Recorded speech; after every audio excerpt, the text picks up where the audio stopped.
Hello mga pushing, it's me again, ang inyong driver na lover, sweet lover, na vlogger pa mga pushing mga madam. Good day sa buong mundo at good day dyan sa Pilipinas. Shout out sa Luzon, Visayas, Mindanao at shout out sa buong mundo. Okay, bago po ang lahat, please dalawin niyo po ang aking YouTube channel, Hindi Makasilang. Click ninyo ang notification at makita nyo yung all, tuldukan nyo lang at makita nyo lahat ng mga in-upload ko mga busing mga madam sa aking YouTube channel, Hindi Makasilang po. Okay?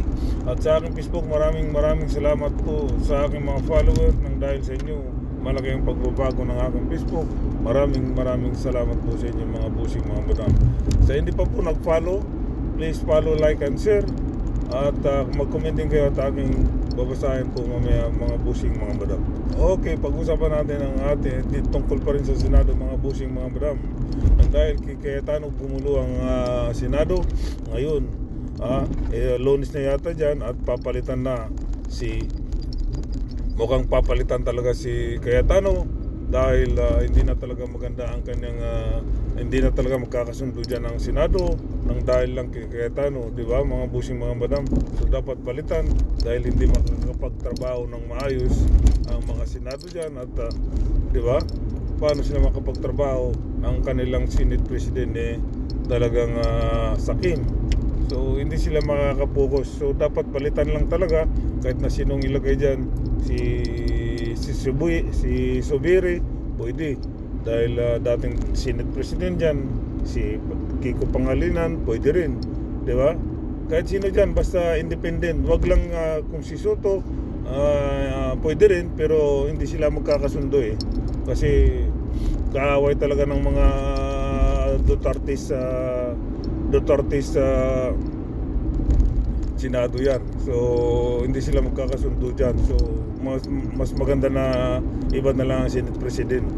Si Subiri, okay, balik niyo si Subiri, si Miguel Subiri, pwede. Si Subiri kasi maganda rin na namumuno ng kanyan ng Senate President. Pwede rin. Ibalik lang. Basta independent senador, independent.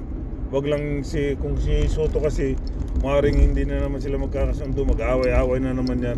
Kasi iba si Soto talagang disiplinado alam mo yung 13 senador, yung mga 13 senador hindi magkakasundo yun. So kailangan yung ibang senador, independent senador like si Subiri o si Intubiros o si Kiko o kahit sino basta independent senador na hindi masyado mainit sa mga Duterte sa senador, mga 13 senador kasi kasi mainit ang ulo talaga nila kay Soto di ba mga busing kay Tito Soto, mainit talaga ang ulo nila. Kaya naman yun si traitor na senador na si Loren Legarda nag-aalanganin pa yun di ba nung nakita niyo nung botohan, siya yung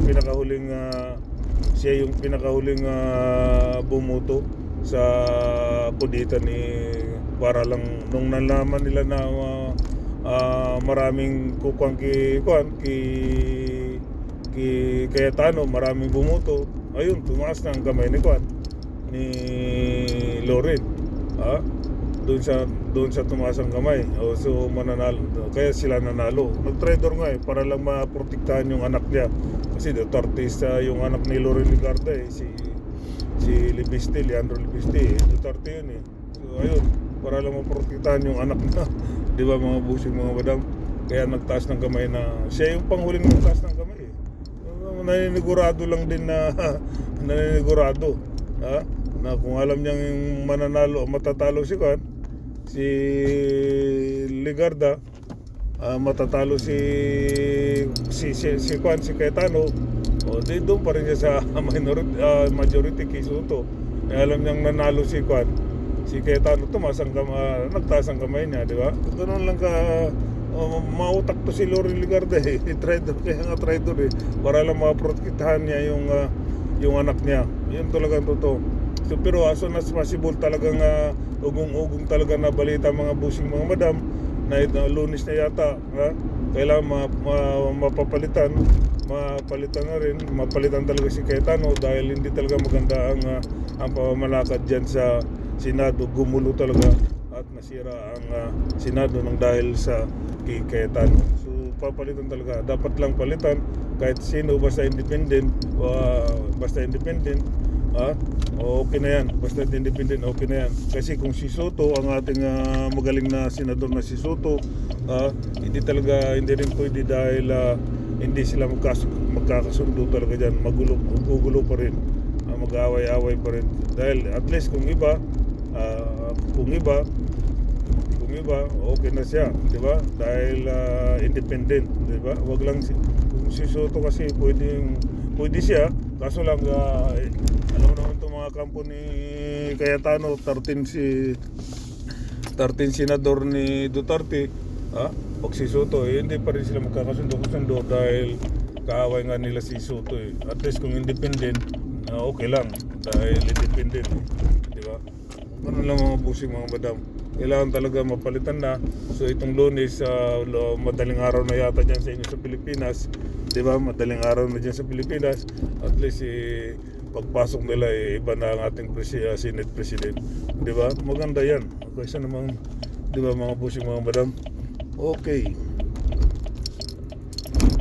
mga busing mga madam, ganun na lang po. Yun lang po ang aking ikwan. Madali yan lang po. At least ng ating nang malaman natin, diba mga busing mga madam? Okay, hanggang dito na lang po mga busing mga madam.